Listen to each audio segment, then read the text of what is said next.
नमस्कार मैत्रिणींनो, सुनीता ब्लाउज डिझाईनमध्ये तुमचं खूप खूप स्वागत आहे।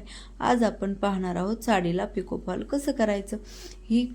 हा व्हिडिओ तुम्ही शेवटपर्यंत स्किप न करता नक्की बघा। काही महत्त्वाच्या मी टिप्स देणार आहे।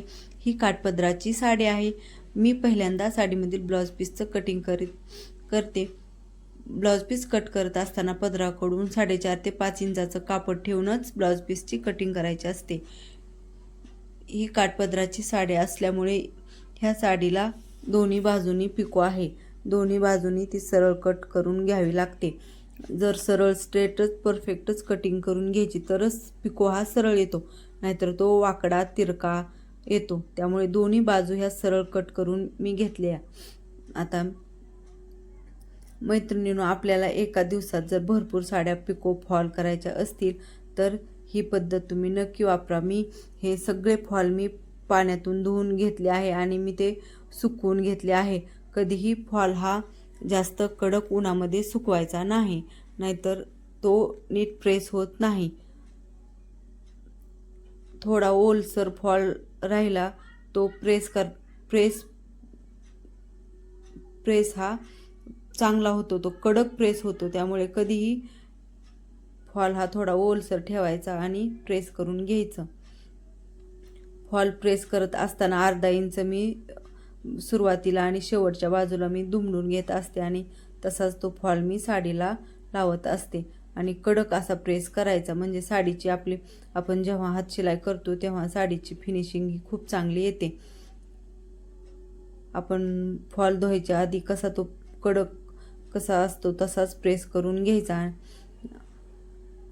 आपण जर फॉल साडीला धुवून न लावता तसाच लावला तर ती साडी नंतर कस्टमरने पहिल्यांदा धुतली तर तो फॉल हा आकसला जातो। तो कॉटनचा असतो। मी धनश्रीचा फॉल लावते साड्यांना, तो कॉटनचा असतो आणि मग ती साडी पहिल्यांदा धुतली तर तो फॉल आकसला जातो आणि साडीवरून गोळा होते। त्यामुळे कधीही फॉल हा साड्यांना धुवून लावायचा। मी हे फॉल सगळे प्रेस करून घेतले आणि मी साड्यांचे मॅचिंग दोरे मी बॉबिनमध्ये भरलेले आहे आणि कमी वेळेमध्ये जास्त फॉल लावण्यासाठी ही पद्धत नक्की वापरायची। मी पिकोचा दाब लावलेला आहे आणि मी पिकोची सेटिंग मशीनची केलेली आहे।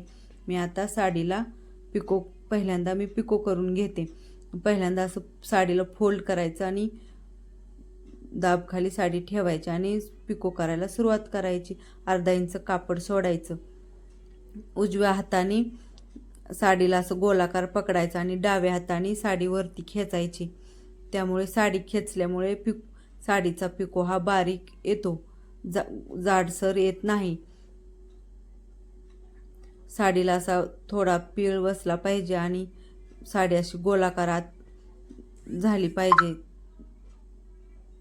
तेव्हा मग साडीचा गोल असा पिको येतो। नाहीतर धागा तसं नसेल तर धागा निघतो तो, त्यामुळे आणि शेवटी डबल पिको करून घ्यायचा, तो निसटून जाणार नाही मग।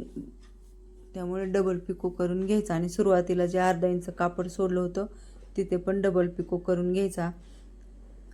बघा कसा गोल असा पिको आलेला आहे साडीचा। आणि आता साडीचा जो दुसरा भाग आहे पदराचा तोही मी पिको करून घेत आहे। साडीचा जो पदरचा मॅचिंगचा दोरा मी लावलेला आहे आणि तो मी पिको करून घेत आहे।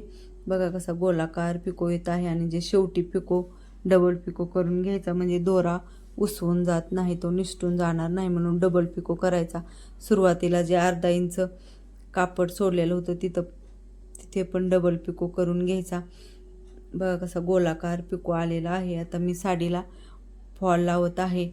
मी पिकोच्याच दाबने मी फॉल लावत असते। फक्त जो फॉलची जी आपली सेटिंग असते ते मी लावत असते।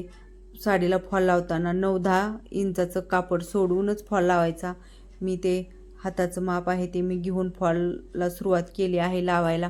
फॉल लावताना दोन्ही हात एक फॉलला ठेवायचा आणि एक साडीच्या काठाला, आणि ते दोघे तंतोतंत एकमेकावर ठेवून ते तंतोतंत असे फॉल करून घ्यायचे आहे। फॉलची टिप मारून घ्यायची आहे आणि ते अर्धा इंच फॉल शेवटी दुमडूनच फॉल करायचा। बघा मी पिकोच्याच दाबने मी फॉल लावलेला आहे। तर बघा किती छान असा फॉल लावला गेला आहे. तर मी आता फॉलला हातशिलाई करून घेत आहे. हातशिलाई करण्यासाठी मी मांडीवर पाठ ठेवूनच मी हातशिलाई करत असते. मी कायम अशीच हातशिलाई करत असते. सर्व साड्या मी याच प्रकारे हातशिलाई करून घेत असते. हातशिलाई करण्यासाठी मी डबल दोरा सुईमध्ये ओवला आहे आणि मी हातशिलाई करत आहे.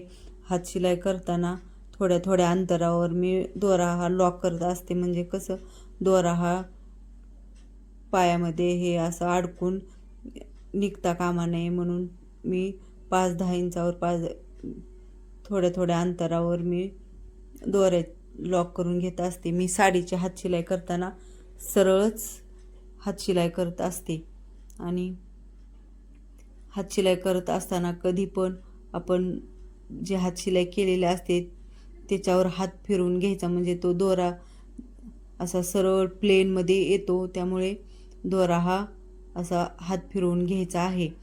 आणि साडीवरून जो आपण हातशिलाई केलेली असते ती साडीवरचा धागा हा बारीक दिसला पाहिजे. नाही तर काही कस्टमर म्हणतात गोधडी शिवल्यासारखं तुम्ही हातशिलाई करून दिली आहे. गोधडी शिवल्यावर ते वरती धागा दिसतो, त्यामुळे तशी हातशिलाई करायची नाही. बारीकच हातशिलाई आली पाहिजे. मी सरळच हातशिलाई करत असते. फक्त मी थोड्या थोड्या अंतरावर गेल्यावर दोरा लॉक करत असते, म्हणजे दोरा निसटून जाऊ नये म्हणून.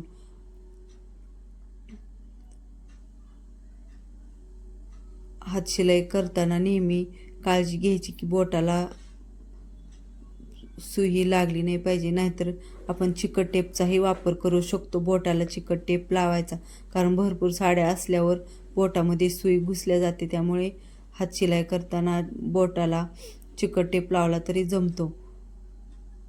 एका दिवसात भरपूर या पद्धतीने पिको फॉल केले साड्यानंतर एका दिवसात भरपूर साड्या पिको फॉल केले जातील.